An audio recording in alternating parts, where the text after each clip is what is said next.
cette série de formations que nous avons entamée il y a quelques semaines. Et pour ce mardi, nous allons voir la classe 3. Il est question dans cette série de parler des différentes classes qui existent dans le MLM. Parce qu'on s'est rendu compte que, bon, vous avez compris que le MLM, c'est un modèle entrepreneurial et qu'il faut passer professionnel pour avoir des résultats durables dans le temps. Et nous avons vu 2 classes déjà et aujourd'hui, nous allons voir la 3e classe qui est la maîtrise de soi. Et comme sous-titre, pourquoi ton plus grand obstacle n'est ni souvent le marché, ni le produit, ni la concurrence, mais la personne que tu vois chaque matin dans le miroir. Et dans cette classe, nous allons comprendre que notre échec ou notre réussite dépend absolument de nous. Alors, le premier chapitre, nous allons faire ce que nous appelons le diagnostic. Si je vous demandais aujourd'hui de mettre en commentaire quel est votre plus grand obstacle, qu'est-ce que vous allez dire? Que chacun puisse mettre en commentaire son plus grand obstacle aujourd'hui dans sa progression dans le MLM. Donc, je vais vous lire. Que chacun mette en commentaire son plus grand obstacle. J'ouvre le chat et j'attends vos messages.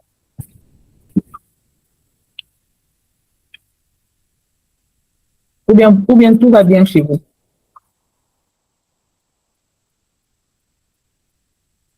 Pas si on m'entend, non, mais.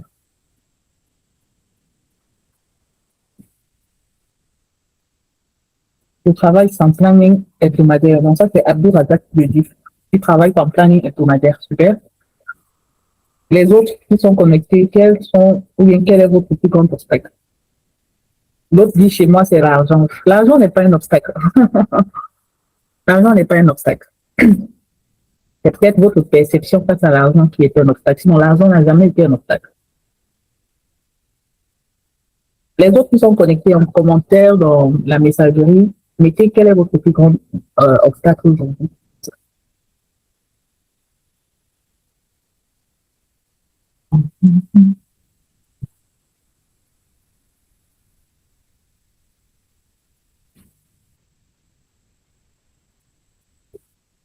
C'est moi-même l'obstacle. OK. Imaginez, quand tu dis c'est moi-même l'obstacle, c'est-à-dire, qu'est-ce que tu fais qui représente un obstacle pour toi?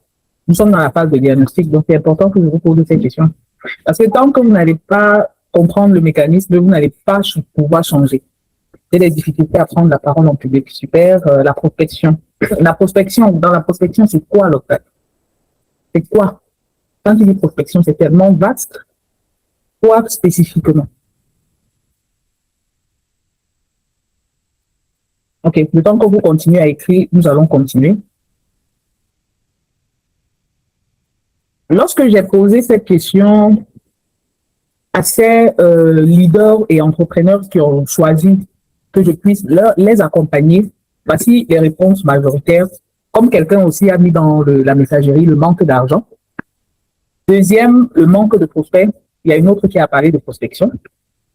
Troisième, qui revenait le plus, mon entreprise est difficile. Ensuite, les produits sont chers. Ou alors, la concurrence est forte. Ou alors, les gens ne veulent plus m'écouter. Donc, ce sont les réponses qu'il faut catégoriser. Ce sont les réponses que la plupart des personnes avec lesquelles je travaille ont l'habitude de me donner lorsque je pose cette question. En médecine, il y a une différence entre le symptôme et la véritable cause d'un problème. Le symptôme, c'est ce que l'on voit, c'est-à-dire la manifestation visible de quelque chose. Alors que la cause, c'est ce qui agit en profondeur. C'est la raison pour laquelle vous allez voir plusieurs maladies peuvent avoir les mêmes symptômes. Mais le symptôme aussi, ça ne veut pas dire, parce que j'ai la fièvre, ça ne veut pas forcément dire que j'ai le palu. Le palu donne la fièvre, mais ce n'est pas parce que j'ai la fièvre que j'ai le palu. Donc, il y a le symptôme et il y a la véritable cause du problème. Là, on est dans le domaine médical. Mais vous allez comprendre que dans la vie professionnelle également, c'est pareil. Il y a le manque de résultats qui représente le symptôme visible et il y a le véritable problème qui est généralement ailleurs. Donc, tout ce que vous avez listé comme obstacle, comme problème, représente le symptôme. Mais il est question dans cette classe de pouvoir identifier la véritable cause. Et généralement, le véritable problème se cache dans la personne qui porte le projet. Vous devez comprendre qu'une entreprise, une carrière ou une vision ne pourront jamais grandir plus vite que la personne qui porte cette entreprise, cette carrière ou cette vision. C'est la chose que vous devez retenir. Voilà pourquoi aujourd'hui, nous allons parler de la maîtrise de soi. Et quand je parle de maîtrise de soi, ce n'est pas dans le sens où on dit qu'il faut te maîtriser tes émotions, la tempérance. Non, c'est dans la connaissance de soi.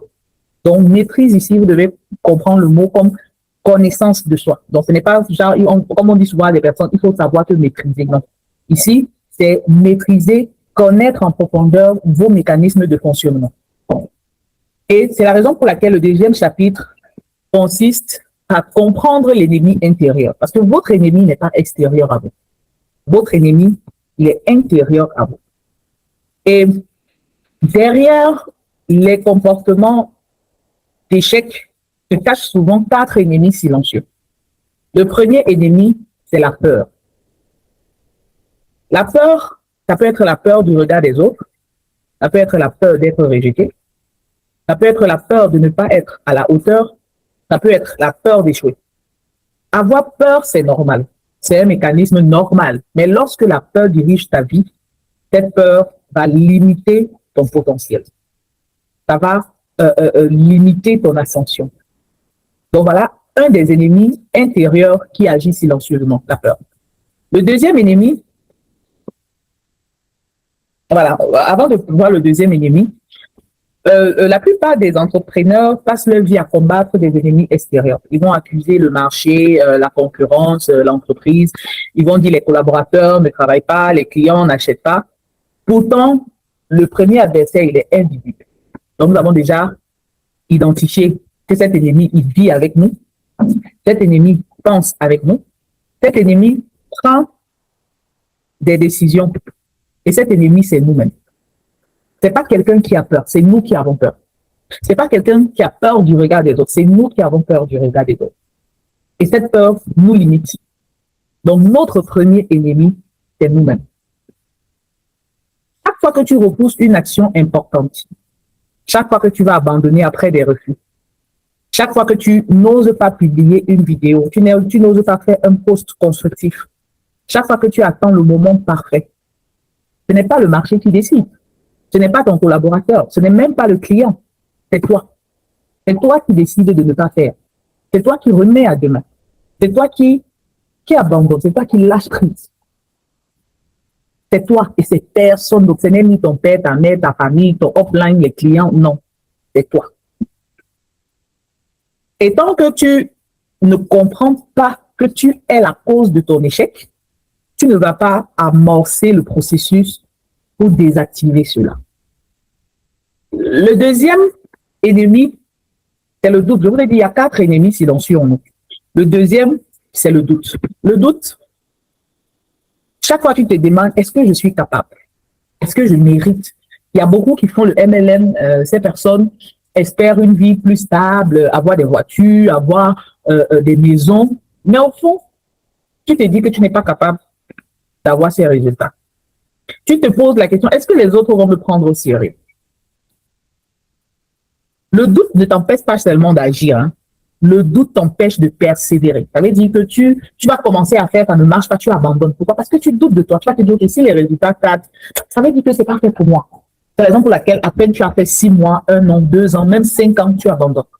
Pourtant, pour avoir ton baccalauréat, ça t'a pris au moins 12 années d'études pour avoir juste le baccalauréat. Minimum, si tu n'as pas échoué entre-temps. Mais à peine tu commences ton projet, 6 mois, 1 an, tu ne vois pas les résultats, tu abandonnes. Donc, voici le deuxième ennemi silencieux. Le troisième ennemi, c'est l'indiscipline. Il y a quelqu'un qui a mis dans la messagerie que son obstacle, c'est qu'il n'a pas de programme de travail hebdomadaire. Donc, l'indiscipline. Pourquoi? Parce que plusieurs confondent motivation et discipline. La motivation dépend de l'émotion. Ça veut dire, quelqu'un t'a parlé, ça a réveillé, ça a suscité en toi une émotion et tu décides de travailler. Pourtant, la discipline dépend de la décision. Que je sois émotionnellement impliqué ou pas, je dois faire ce que je dois faire. Il y a beaucoup d'entrepreneurs, beaucoup de MLM-traineurs qui fonctionnent à la motivation. Mais la motivation ne peut pas durer dans le temps, mais la discipline dure dans le temps. Beaucoup encore, vous fonctionnez à l'émotionnel. Vous fonctionnez encore selon vos humeurs. Pourtant, pour avoir des résultats durables, vous devez être discipliné. Et la discipline, c'est une décision. Les personnes qui sont performantes n'agissent pas uniquement lorsqu'elles ont envie. Jamais. Elles agissent parce qu'elles savent pourquoi elles font ce qu'elles sont en train de faire. Tous les mardis, nous nous retrouvons parce que j'ai pris la décision d'être connecté tous les mardis 13h. Et je peux vous dire que mes journées ne sont pas vides. Il y a beaucoup de choses à faire. Mais parce que j'ai pris la décision, je respecte, sauf imprévu. Le mardi passé, on n'a pas fait parce que c'était mon anniversaire, donc je voulais prendre un temps avec moi. Mais depuis plus d'1 an que nous avons commencé, rares sont les fois où nous n'avons pas travaillé. Et ça, ce n'est pas la motivation, c'est la décision. Pourquoi? Parce que je sais pourquoi je fais ce que je suis en train de faire. Je sais où je veux amener ce projet. Donc, pareillement, si vous n'avez pas de résultat, ce n'est pas parce que le client ne veut pas acheter. Ce n'est pas parce que les collaborateurs ne veulent pas travailler. C'est parce que vous êtes indiscipliné. Et si vous comprenez cela aujourd'hui, ça va être très déterminant pour la suite. Le 4e ennemi, ce sont les croyances limitantes. Soit je suis trop jeune pour être entrepreneur, ou bien ce projet n'est pas fait pour moi, je suis trop vieux, ou alors je ne suis pas assez formé, je ne suis pas fait pour parler. Et vous devez comprendre que ces phrases deviennent des prisons invisibles. Plusieurs fois, vous allez voir sur Internet, on va mettre l'image d'un éléphant avec une corde attachée sur une petite chaise, mais l'éléphant n'ose pas bouger. Plusieurs sont comme ça, plusieurs sont freinés à cause de ces prisons invisibles. Ces croyances qui vous limitent. Et cette croyance, c'est vous qui devez changer ces croyances. Ce n'est pas quelqu'un d'autre qui viendra changer, parce que c'est vous qui êtes à l'origine de votre échec. Et si vous comprenez ça aujourd'hui, beaucoup de choses vont changer. Et tant que ces croyances limitantes sont présentes, ces croyances limitantes vont limiter toutes vos actions. Alors, quel est le coût caché? J'aimerais que chacun d'entre vous se pose une question. Combien t'ont coûté tes peurs? Je ne veux pas que tu évalues ça en argent, mais en opportunité. Combien t'ont coûté tes peurs? Juste la peur. La peur de parler, peur du regard des autres, peur de ne pas faire, peur. Combien d'opportunités as-tu raté? Ne penses-tu pas que si tu avais pu saisir ces opportunités, ta vie se serait améliorée aujourd'hui? Combien de formations n'as-tu pas achetées? Combien d'accompagnements as-tu remis à demain? Combien ça t'a coûté? Deuxième question, combien de personnes n'as-tu jamais contactées par peur? Combien de vidéos, combien de publications n'as-tu jamais publiées? Depuis que tu dis, je vais faire la semaine prochaine, la semaine prochaine n'est jamais arrivée. Combien ça t'a coûté? Combien d'idées sont restées dans ton cahier? Combien d'idées? Combien de projets as-tu abandonnés avant même de leur laisser une chance? Combien? Évalue le coût que ça t'a coûté. Et sincèrement, sois sincère avec toi. Parce qu'il s'agit de toi. Le plus grand coût de la peur, ce n'est pas financier, non. Le plus grand coût est identitaire. Parce que lorsque tu as peur, ce n'est pas l'argent qui va te... C'est vrai qu'il y a une conséquence, le manque d'argent, mais c'est beaucoup plus le coût identitaire. Tu ne sais pas qui tu es, tu doutes de toi, tu deviens fragile. Parce qu'à chaque fois que tu renonces à agir, tu renforces une version plus petite de toi. Tu as arrêté de grandir. Imaginez un enfant de 15 ans qui s'alimente encore au lait qu'on donne au bébé de 6 mois. Vous pensez qu'il sera solide? Non, il sera malnutri. À chaque fois que tu renonces à agir, à chaque fois que tu doutes et que tu n'oses pas faire le pas en avant, à chaque fois que tu n'oses pas saisir ces opportunités de grandir, il faut savoir que tu t'affames et tu deviens malnutri. Et quelqu'un qui est malnutri ne peut pas porter de lourdes charges. Tu rêves de millions de voitures, de toutes ces belles choses, mais tu es malnutri, donc tu n'auras pas. Je sais pas si on m'écoute bien, là. Je vous sens un peu silencieux. Je vous sens silencieux. OK. Et lorsque tu renforces cette version plus petite de toi, progressivement, tu finis par croire que cette version très petite de toi est la réalité. Et lorsque tu crois que c'est ta réalité, tu ne pourras pas progresser, peu importe tout ce que tu feras, parce que tu te vois très petit. Alors que cette réalité, c'est juste le résultat de tes mauvaises habitudes. Le troisième point, nous allons voir quel est le levier, quelle est la solution, qu'est-ce qu'il faut, je vais dire, faire d'une certaine manière. Et nous avons vu ça. Et précisément pour répondre à ce problème, j'ai construit mon positionnement aujourd'hui autour de la performance humaine. Parce que plusieurs personnes pensent que le résultat provient seulement de la, je ne vais pas dire de la prospection, mais de cette pression à vouloir vendre. Par exemple, on est dans le cas, par exemple, du MLM. Les gens se disent que non, c'est en forçant la prospection que je vais être performant. Non, la performance, ça commence d'abord par connaître qui tu es. Nous allons voir ces éléments. Et pourquoi j'ai choisi de me positionner dans la performance humaine? Parce que je me suis rendu compte que beaucoup de personnes cherchent des stratégies, des raccourcis pour réussir. Alors qu'elles ont d'abord besoin de renforcer la personne qui appliquera ces stratégies. Je vous ai dit et je vous le dis chaque jour, une entreprise ne peut pas évoluer au-delà des connaissances de son propriétaire. Vous savez dire que si ton niveau de développement est à 3, ton business ne peut être qu'à 2. Ça va être soit 1, soit 2. Ça ne peut jamais être 3 ou 4. Donc, avant de chercher les stratégies, les raccourcis, parce qu'il n'y a pas d'abord de raccourcis, vous devez renforcer qui vous êtes. C'est la raison pour laquelle il y a eu les formations devenir conseiller bien, parce que je vous ai montré que c'est la posture qui est importante, le professionnalisme est important. Parce qu'on ne réinvente pas la roue. Vous devez renforcer la personne qui doit appliquer ces stratégies. Vous devez renforcer la personne qui doit porter ce projet. La performance humaine, vous devez retenir ça aujourd'hui. Ça, c'est, je vais dire, c'est un petit bout de ce que je travaille avec des personnes qui sont en accompagnement personnalisé, poussé, orienté performance humaine. Mais je vais vous donner, si vous êtes intelligent, tout bien, vous allez pouvoir comprendre les dimensions sur lesquelles vous devez travailler. Donc, la performance humaine repose sur 3 dimensions. La première dimension, c'est le corps. Le corps, ça veut dire votre corps que vous touchez là. Première des choses à travailler, c'est l'énergie du corps. L'énergie. Il y a des personnes qui s'épuisent bêtement. Non. Si vous êtes fatigué, peu importe la meilleure stratégie que vous aurez, ça restera sur le papier. Pourquoi? Parce que votre corps ne pourra pas suivre.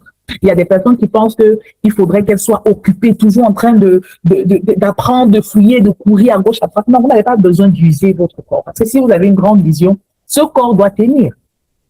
C'est la première des choses quand moi, en tant que médecin, lorsque je travaille avec des personnes sur leur performance humaine, le corps est en premier lieu. On travaille ton énergie, la qualité de sommeil. C'est vrai, on dit non, il faut dormir 3 heures par jour, 4 heures par jour. Non. Il faut avoir une bonne qualité de sommeil. C'est important. Ton alimentation. Si tu es malnutri de façon physique maintenant, tu ne pourras pas travailler. Si tu as faim, tu ne pourras pas travailler. Il faut revoir ton alimentation. Il faudrait faire une activité physique. Vous allez voir que les personnes qui réussissent, bien qui ont réussi, ne rigolent pas avec activité physique, alimentation, sommeil. Les temps de récupération. Ce n'est pas parce que tu es occupé du lundi au dimanche que tu vas réussir. Non. Tu n'as pas besoin de dégrader ton corps. Non. Parce que tous ces éléments que je viens de citer influencent directement tes capacités à performer. Et si ce n'est pas réglé, tu ne pourras pas être performant. La deuxième dimension, c'est la dimension de l'esprit. Et vous devez comprendre que la vraie bataille se joue dans l'esprit. Les 4 ennemis que j'ai cités plus haut sont dans le domaine de l'esprit. La peur, le doute, l'indiscipline, les croyances limitantes sont dans ton esprit. Donc, c'est à ce niveau, il faut maintenant lutter sur les ennemis invisibles. Donc, notamment dans l'esprit, il faut travailler ta discipline. Il faut travailler ta gestion des émotions, c'est-à-dire quand un client te dit non, ou bien un prospect te dit non, comment est-ce que tu réagis? Est-ce que tu fais 3 mois sans travailler? Il faut savoir gérer tes émotions. Tu ne peux pas être un entrepreneur à succès si tu ne sais pas gérer tes émotions.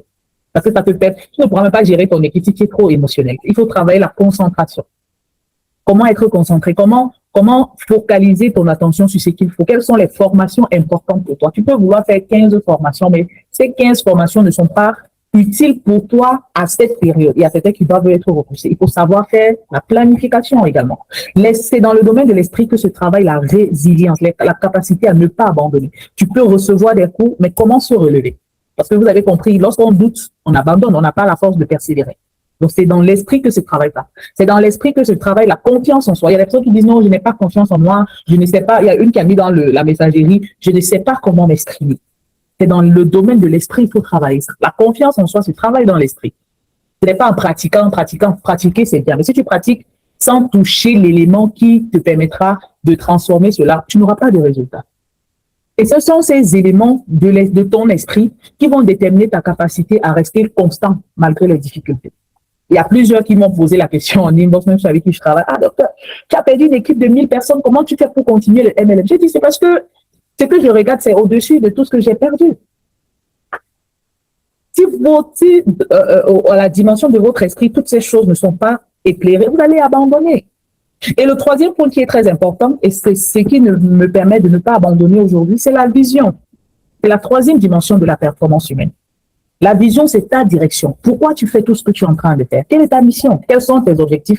Quel est l'héritage que tu souhaites laisser? Donc, quand ces trois dimensions sont alignées, la performance devient durable, peu importe les difficultés. Et je peux vous dire, il n'y a personne qui est dans l'entrepreneuriat qui n'a pas de difficultés. Ça n'existe pas. À partir du moment où un enfant naît, ta vie de combat a commencé. Parce qu'il y a certains qui sortent du ventre, ils ne respirent pas, ils sont morts. Quand l'enfant naît, il doit manger, après il rentre, il doit marcher. Quand il marche, il tombe. C'est pareil dans la vie entrepreneuriale. Donc, si ces trois dimensions ne sont pas alignées, n'allez pas chercher votre ennemi ailleurs. Il n'y a aucun diable. Ce diable est à l'intérieur de vous. Donc, voilà les leviers de la performance humaine. Et vous verrez que tous les entrepreneurs à succès sont dans ces trois dimensions. Le corps, l'esprit et la vision. Ça, je vous ai dit, on ne réinvente pas la roue ni la route. C'est la même chose. Et il faut travailler sur ces trois dimensions. Alors, quel est le plan d'action pour vous?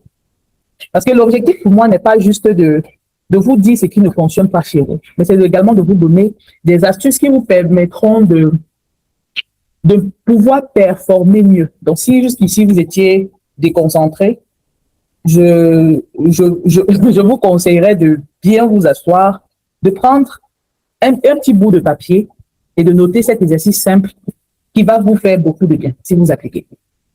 Cette semaine, nous sommes mardi 30, donc le mois de juillet commence demain. Identifiez clairement une habitude qui vous éloigne de vos objectifs. Si c'est une, c'est deux, vous devez clairement les identifier. Ne faites pas semblant, parce que je vous ai dit que c'est vous votre propre ennemi. Donc, si vous faites semblant, ça veut dire que vous ne voulez pas changer. Donc, qu'est-ce qui aujourd'hui vous éloigne de vos objectifs? Maintenant, pour ceux qui n'ont pas d'objectifs, je ne vais pas dire que c'est grave, mais vous devez donc travailler. Quels sont vos objectifs? Et je vous avais dit, ceux qui me suivent depuis le début, je vous ai dit, si vous êtes dans un business, par exemple, pour ceux qui sont dans le MLM particulièrement long riche et que votre objectif, c'est juste de gagner la voiture, cet objectif, il est trop petit. Il est trop petit. Donc, vous devez retravailler vos objectifs et vous dire quelle est cette habitude qui m'éloigne de mes objectifs. Deuxième des choses, choisissez une habitude qui vous rapprochera de la personne que vous souhaitez devenir. Et vous devez, si vous comprenez bien, dans un exercice que je vous demande de faire, vous travaillez sur plusieurs choses. La première, je vous dis, identifiez une habitude qui vous éloigne de vos objectifs. Ça veut dire que si tu n'as pas de bons objectifs, tu travailles sur tes objectifs là. Quand c'est clair, tu identifies donc l'habitude ou les habitudes qui t'éloignent. Deuxième chose, choisis une habitude qui te rapprochera de la personne que tu souhaites devenir. Ça veut dire que si tu ne sais pas encore qui tu aimerais devenir, tu dois identifier cela et choisis donc l'habitude qui te rapprochera de cette personne que tu veux devenir. Et n'essayez pas de vouloir tout changer, parce que vous ne pouvez pas tout changer en même temps. Quand je travaille avec des personnes, tout le monde, quand on finit de faire le diagnostic, tout le monde veut tout changer. Je dis non, c'est impossible. C'est pas à pas. Quand vous avez fini de travailler la fenêtre de gauche, vous allez aller travailler la fenêtre de droite, après vous allez mettre l'escalier, après vous allez mettre, c'est étape après étape. Donc, si vous essayez de vouloir tout changer en même temps, vous allez entrer dans un burn-out et vous n'allez plus être performant. Comme je le disais, cherchez à progresser régulièrement. C'est très important. Les grandes transformations sont souvent le résultat des petites décisions répétées. C'est ce que Darren Hardy a mis dans son livre L'effet cumulé. Ce sont des petites actions que nous faisons chaque jour qui produiront des grands résultats. Donc, vous n'avez pas besoin de vous mettre une fausse pression. Non, il faut, non. Identifier et commencer à travailler lentement et sûrement. Alors, peut-être en m'écoutant aujourd'hui, tu t'es reconnu dans tout ce que j'ai dit. Tu as dit, tu t'es dit à toi, c'est exactement ce que je vis. Et si c'est le cas, tu dois savoir que ce n'est pas une fatalité, comme je l'ai expliqué. Et c'est précisément pour accompagner ce genre de transformation que j'ai mis sur pied des formations et des programmes d'accompagnement pour te permettre de ne plus perdre ton temps, de ne plus gaspiller ton énergie inutilement, te permettre d'être mieux recadré pour être beaucoup plus performant. Et mon travail, en fait, aujourd'hui, ne consiste pas seulement à transmettre des connaissances. Si vous me suivez les mardis 13h, vous voyez que je ne suis pas trop dans quelle stratégie. Non, je suis en train de travailler pour que vous puissiez devenir la personne performante capable d'avoir des résultats durables. Et j'accompagne des personnes donc qui sont ambitieuses. J'accompagne ces personnes à développer une performance durable de leur corps, de leur esprit et de leur vision, afin qu'elles deviennent donc capables de porter leurs projets, leur entreprise et leurs ambitions sans s'épuiser. Parce que l'épuisement, c'est abandonner. Lorsque vous n'êtes pas aligné corps, esprit, vision, vous allez abandonner. Vous êtes dispersé. Et lorsque vous êtes dispersé, vous ne pouvez pas être performant. Vous ne pouvez pas toucher à tout au même moment. Mais si vous savez ce qu'il faut faire, vous avancerez sereinement. Vous aurez davantage confiance en vous. Même dans tout ce que vous allez vouloir faire, prospection, autres projets, vous serez confiant parce que vous savez où est-ce que vous êtes en train de partir. Vous savez la personne que vous êtes en train de bâtir. Vous connaissez la vision. En fait, tout devient clair pour vous et vous n'aurez pas de problème à résister aux difficultés. Et je crois profondément qu'une stratégie simplement ne transforme pas une vie. C'est la personne qui applique la stratégie qui fait toute la différence. Donc, l'objectif n'est pas d'avoir une méthode. L'objectif, c'est d'être la personne capable d'appliquer cette méthode et de performer plus durablement. Alors, je voudrais terminer par cette réflexion. Imagine que dans 5 ans, tu aies les mêmes opportunités qu'aujourd'hui, que tu aies les mêmes ressources que tu as eues aujourd'hui, que tu aies le même environnement, mais que tu sois devenu une personne plus disciplinée, plus résiliente, plus confiante et plus organisée. Penses-tu que tes résultats seraient les mêmes? Penses-tu que tes résultats seraient les mêmes? Si la réponse c'est non, tu comprends donc que tu dois changer. Tu dois devenir une personne plus disciplinée, plus résiliente et plus organisée. Alors peut-être que la prochaine étape de ta réussite n'est pas de rechercher une nouvelle opportunité et chercher moyen d'être rapidement riche. Non, ta prochaine étape, c'est pas ça. Ta prochaine étape, c'est de devenir donc la personne capable de saisir pleinement l'opportunité que tu as déjà aujourd'hui. L'opportunité de grandir, l'opportunité de devenir plus performant, l'opportunité de devenir plus aligné, l'opportunité de devenir plus résilient, plus éclairé. Et c'est la raison pour laquelle une nouvelle étape commence pour cette session que nous faisons. Il y a plusieurs mois, nous partons déjà à plus de 10 mois. Nous nous retrouvons chaque mardi pour apprendre, pour réfléchir, pour grandir ensemble. Mais au fil de ces rencontres, une conviction s'est imposée à moi. Former comme on le fait ne suffit plus. Aujourd'hui, je veux davantage accompagner. Je veux suivre des personnes dans leur profession.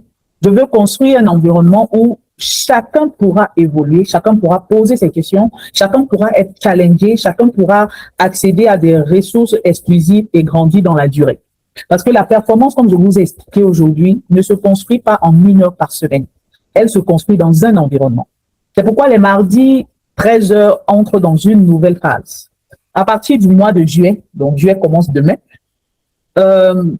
les mardis 13h seront réservés aux personnes qui vont appartenir à ce groupe que j'ai appelé le cercle des bâtisseurs.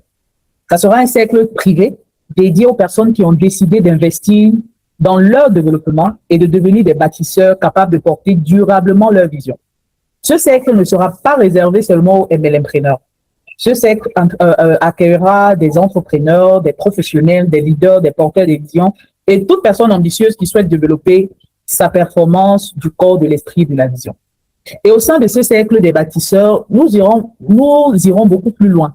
Nous allons travailler ensemble sur la performance humaine elle-même. Nous allons travailler sur le leadership.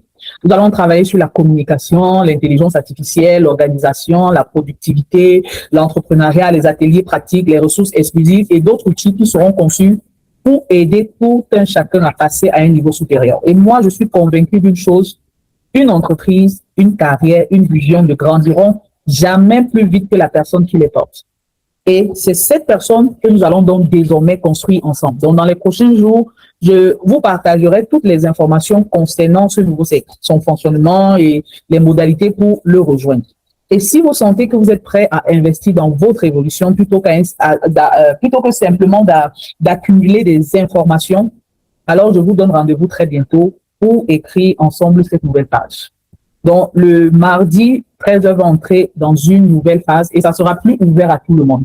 Parce qu'il n'est plus question d'avancer dans le brouhaha, bien dans le brouillard, c'est d'avancer de façon concrète. Donc, avec mon équipe, nous sommes en train de réfléchir si le lancement se fera le mardi prochain ou bien dans 2 semaines. Mais l'accès ne sera plus donné à tout le monde, malheureusement. Parce qu'il faudrait que je sache avec qui j'avance. On va mettre on aura des indices de performance qui seront adaptés à chaque personne. Chacun va noter sa progression. Donc, c'est juste pour appartenir au cercle. Maintenant, pour ceux qui voudront des accompagnements personnalisés également, il n'y aura pas de problème, ça sera ouvert à tout le monde. Mais une chose est sûre, une nouvelle étape a commencé. Et comme je le disais sur ma page, 6 mois se sont écoulés. Il reste 6 mois. Les résultats ou bien l'objectif que vous désirez, vous pouvez encore l'atteindre. Mais sachez que 6 mois se sont déjà écoulés. Si vous conservez les mêmes habitudes, les 6 prochains mois ressembleront aux 6 qui sont actuels.